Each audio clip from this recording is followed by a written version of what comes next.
Hello students, मैं किंजल तिवारी आप सभी का इस यूट्यूब चैनल पर स्वागत करती हूँ। आज का हमारा सब्जेक्ट है English grammar.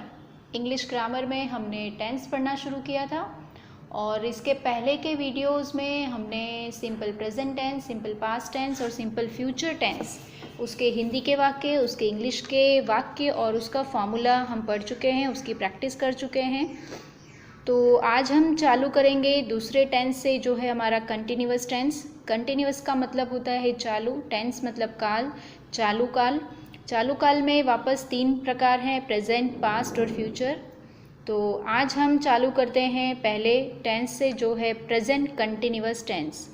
Present continuous tense का हिंदी होगा चालू वर्तमान काल। कंटिन्यूअस मतलब चालू, प्रेजेंट मतलब वर्तमान और टेंस मतलब काल, यानी चालू वर्तमान काल।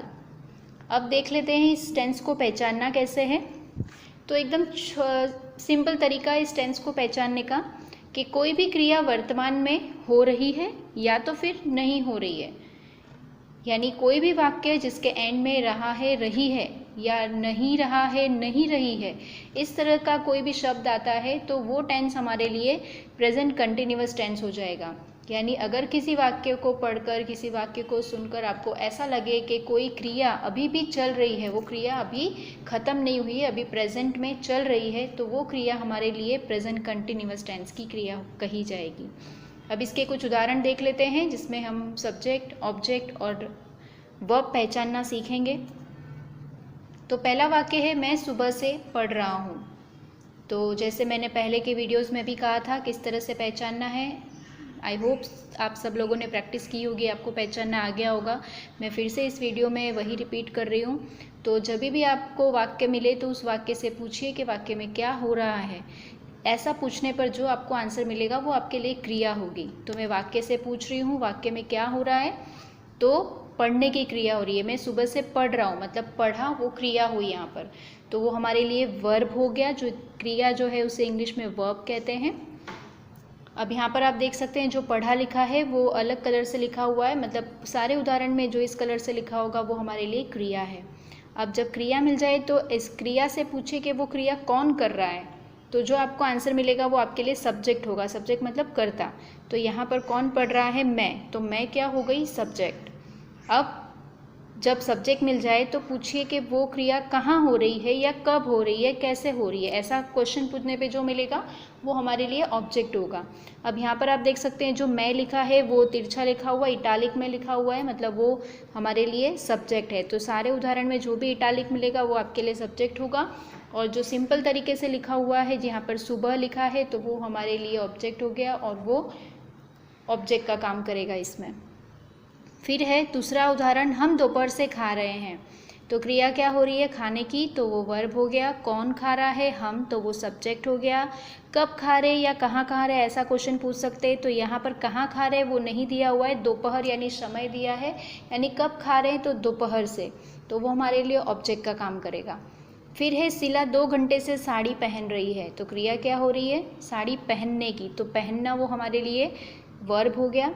कौन पहन रहा है, तो शिला, तो शिला हमारे लिए सब्जेक्ट हो गई। क्या पहन रही है, तो साड़ी, तो वो हमारे लिए ऑब्जेक्ट हो गया। और बाकी का जो वर्ड्स हैं 2 घंटे से, वो अदर वर्ड्स में गिना जाएगा जो हमें वाक्य के एंड में लगाना होगा। फिर जय 2005 से काम कर रहा है। तो क्रिया क्या हो रही है, काम करना, तो काम कर रहा है वो हमारे लिए वर्ब हो गया। कौन काम कर रहा है, जय, तो वो हमारे लिए सब्जेक्ट हो गया। कब से काम कर रहा है या कहाँ काम कर रहा है, ऐसा जो भी है तो वो हमारे लिए ऑब्जेक्ट हो जाएगा। यहाँ पे समय दिया है तो उसे हम वाक्य के एंड में लगा देंगे। फिर सब लोग आपको देख रहे हैं। तो क्रिया क्या हो रही है, देखने की, तो वो हमारे लिए वर्ब हो गया। कौन देख रहा है, तो सब लोग, वो सब्जेक्ट हो गया। किसे देख रहे हैं, तो आपको, तो वो हमारे लिए ऑब्जेक्ट का काम करेगा। फिर है अगला उदाहरण, प्रधानमंत्री जी भाषण दे रहे हैं। तो क्रिया क्या हो रही है, भाषण देने की, तो वो वर्ब हो गया। कौन भाषण दे रहा है, प्रधानमंत्री, तो वो सब्जेक्ट हो गया। अब देखिए इसमें और कुछ बचा नहीं, मतलब इस वाक्य में ऑब्जेक्ट नहीं है या अदर वर्ड्स भी नहीं है।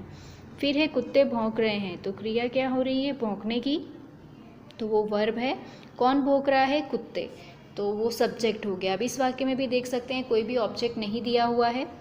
फिर है पृथ्वी सूर्य के चारों ओर घूम रही है, यानी अभी भी वो घूम रही है, क्रिया चल रही है। देखिए आप इस तरह से पहचान सकते हैं वाक्य को कि कोई क्रिया है वो अभी भी चल रही है, ख़त्म नहीं हुई है।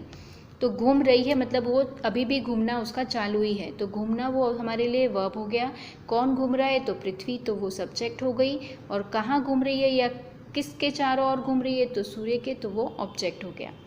फिर अगला उदाहरण है माली पौधों को पानी दे रहा है, तो क्रिया हो रही है पानी देने की। देखिए पानी दे रहा है मतलब अभी भी वो पानी डाल ही रहा है पौधों में, उसने पानी डालना बंद नहीं किया है, तो इसलिए वो कंटिन्यूअस है।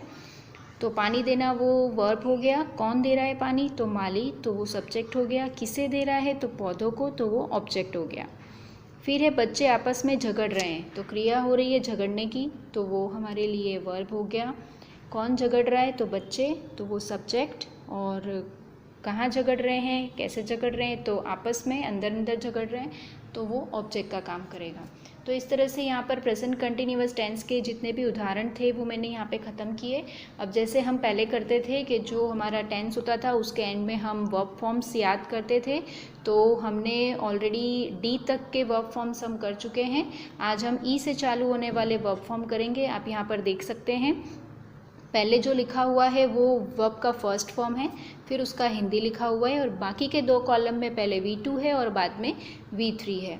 तो वर्ब का फर्स्ट फॉर्म, फिर हिंदी, फिर वर्ब का सेकेंड फॉर्म, फिर वर्ब का थर्ड फॉर्म। तो आपको याद कैसे करना है, तो अर्न, अर्नड, अर्नड, इस तरह से आपको एक सीक्वेंस में बोल बोल के आप याद करेंगे तो आपको वर्ब फॉर्म जल्दी याद हो जाएंगे, और साथ में उसका हिंदी भी याद रखना है।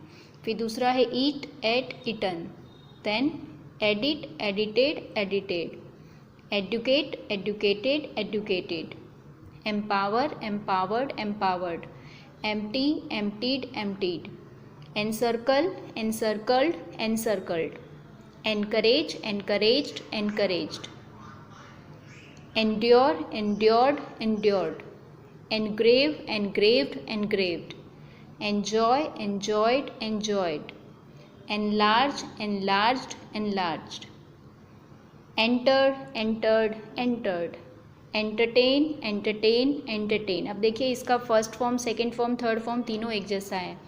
Envy, envied, envied, erase, erased, erased, estimate, estimated, estimated, evaporate, evaporated, evaporated, examine, examined, examined, exchange, exchanged, exchange.